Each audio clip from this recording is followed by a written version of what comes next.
for other people who look like him, and you guys out there can come right into our family as a result of the wonderful Martin Luther King alone. Michelle Swallman, Chris Canty, Evan Cohen with you. Good morning, everybody. Good morning. I don't know if I can even say good morning with a straight face, just because it was such a disappointing loss for my Baltimore Ravens up at Orchard Park yesterday.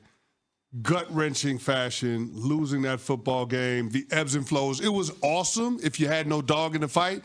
But for me, a Baltimore Ravens, somebody that's got blood in the ground with that franchise, for the Ravens to lose on a two-point conversion where one of the most sure-handed receivers in the entire NFL, Mark Andrews, drops the ball, it was a gut punch, Smalls. Does it make you feel better that we picked him in the Pick'em Challenge, the Bills?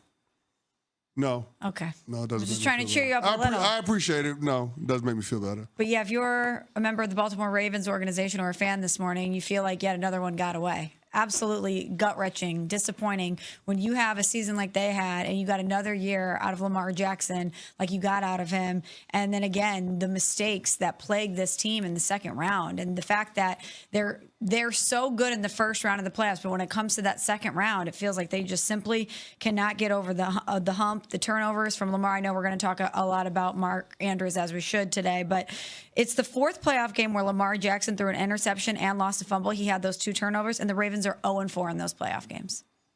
27-25, Buffalo beats Baltimore.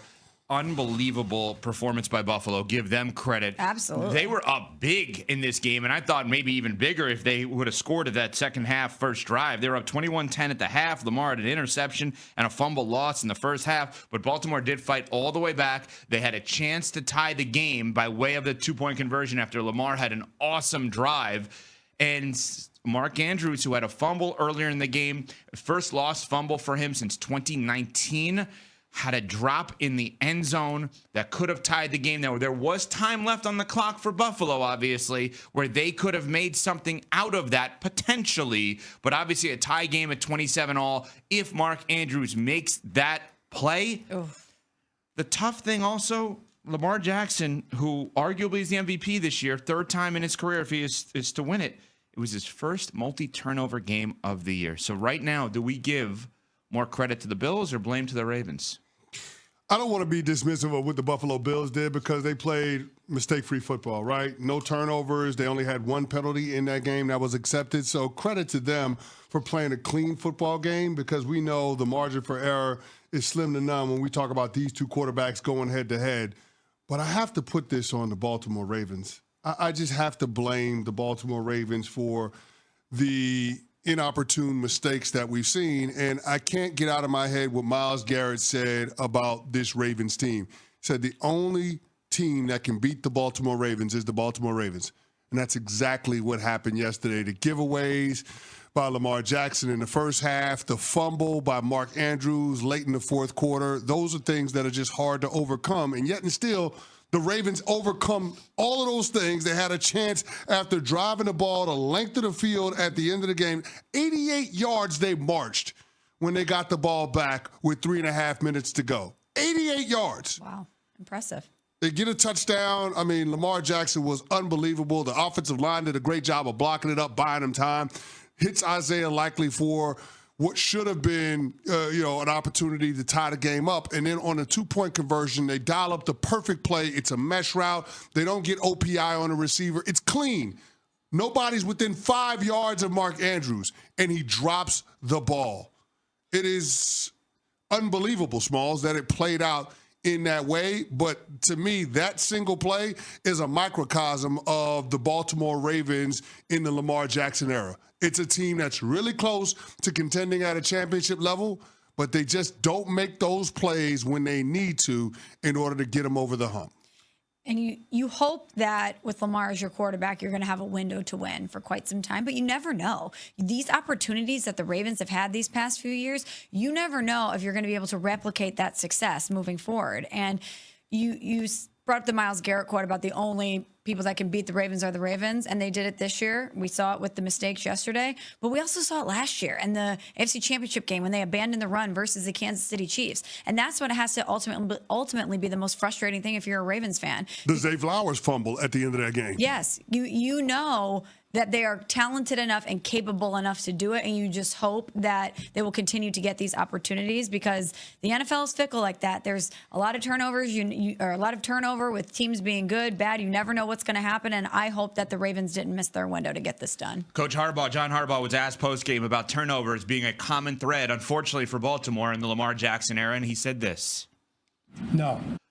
But this has happened, as we just pointed out, multiple times for his team. Not just him, but for his team in the biggest of moments. There has to be some common thread, no?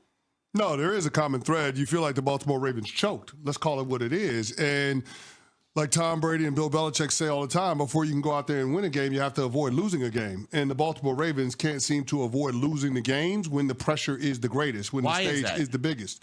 I don't know, but you have to attribute that to the coach, and you have to attribute that to the best player, Lamar Jackson. Fair or unfair, he's going to get the lion's share of the blame. Now, what I would argue when it comes to those turnovers, the one throw to Rashad Bateman, that was a miscommunication. Obviously, the receiver ran a different route, broke it off. When it comes to the fumble, it was a bad snap, awful snap by Tyler Linderbaum, who got dominated in yesterday's game by the defensive tackles, Ed Oliver, Daquan Jones, Jordan Phillips. Tyler Linderbaum, Pro Bowl center, got dominated yesterday. But, I mean, it was a bad snap, and then Lamar compounded that by mistake by making a worse turnover. And those are the types of plays that just can't happen. For Lamar, you got to know when the journey is over. Yeah, you're capable of doing a hell of a lot. But sometimes it's the play that you don't make that's ultimately going to allow your team to be able to have success. It's not trying to do too much when you get a bad snap. Falling on the ball, protecting an opportunity for a field goal to get points. Now, you can make the argument, if Mark Andrews doesn't drop the pass the play before that, then maybe that bad snap by Linderbaum and the subsequent fumble by Lamar never happened. But I digress. All I'm simply saying is, for Lamar, he tries to routinely do too much in these moments, and I think that's why we see a different version of him in the postseason as opposed to what we see in the regular season. That's one of the reasons why I wanted to pick the Bills, because as amazing as Lamar Jackson has been and continues to be, when you look at the numbers, first round, second round in the playoffs, they are drastically different. They are drastically different. And yes, it is a team loss yesterday. You can look at all facets of that game, and it's definitely on the Baltimore Ravens as a whole. But when you are a two-time MVP award winner, you unfortunately become a prisoner of your own success, where if trends like this continue in the playoffs, we're going to talk about you. We are going to analyze your complicitness and the fact that the Ravens can't get over that hump. I mean, Lamar's now 1-4 in the divisional round in the conference championship games, and he is the only two-time NFL MVP not to win a Super Bowl. He's the only one. And while yesterday certainly was not all on him, he had mistakes yesterday that contributed to that loss. Forget even winning a Super Bowl. While you're right, get there. Get there. A Super Bowl loss would be a dream come true at this point for this Ravens group. Yeah. As we sit here today, right? I mean, you're laughing, but it's true. As we sit here today, do you guys have confidence that Lamar Jackson will take this Baltimore Ravens team with John Harbaugh as the head coach to the Super Bowl at any point in his career? The part about Harbaugh is a little bit of a question mark for me. If you just stop the sentence at Lamar Jackson will get to a Super Bowl, I would say yes. I'm not sure how much runway John